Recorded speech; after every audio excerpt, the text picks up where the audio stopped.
grâce à des tubes devenus planétaires comme Around the World, One More Time, Get Lucky ou encore Instant Crush, les Daft Punk se sont affirmés au fil des ans, et à partir des années 90, comme l'une des références absolues de la musique électro. Une notoriété notamment due à leur singularité, eux qui avaient comme signature leur casque métallique, leur permettant de rester anonymes tout en connaissant la gloire.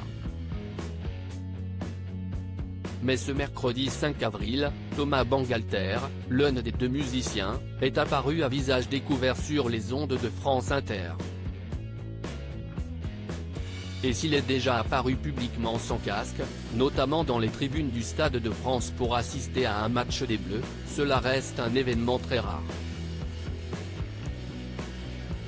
Au cours de cet entretien, l'artiste de 48 ans, qui était venu dans le cadre de la sortie de son premier album solo intitulé Mythologie, est revenu sur la fin des Daft Punk, survenue en 2021.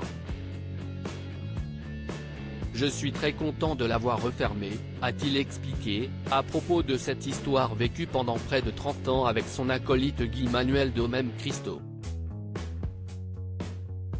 On ne voyait rien. Thomas Bangalter a également fait quelques confidences au sujet de ces fameux casques, qui ont toujours attisé la curiosité des fans.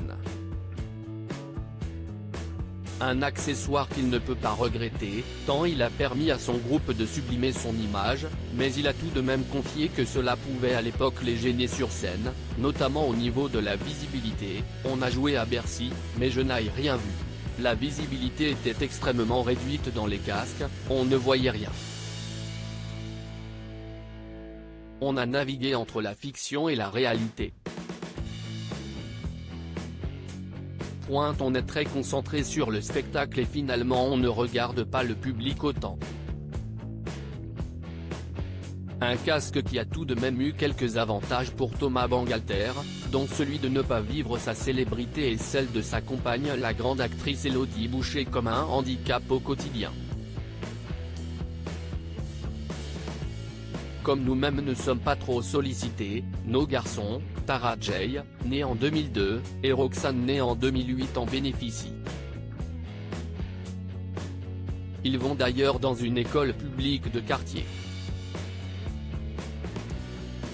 On pourrait bien entendu les inscrire dans des établissements où il n'y a que des enfants comme eux, on n'a rien contre d'ailleurs, mais pour l'instant on ne voit pas la nécessité, avait notamment expliqué la comédienne dans les pages de gala il y a quelques années, lorsque son chéri était encore actif avec son mythique groupe.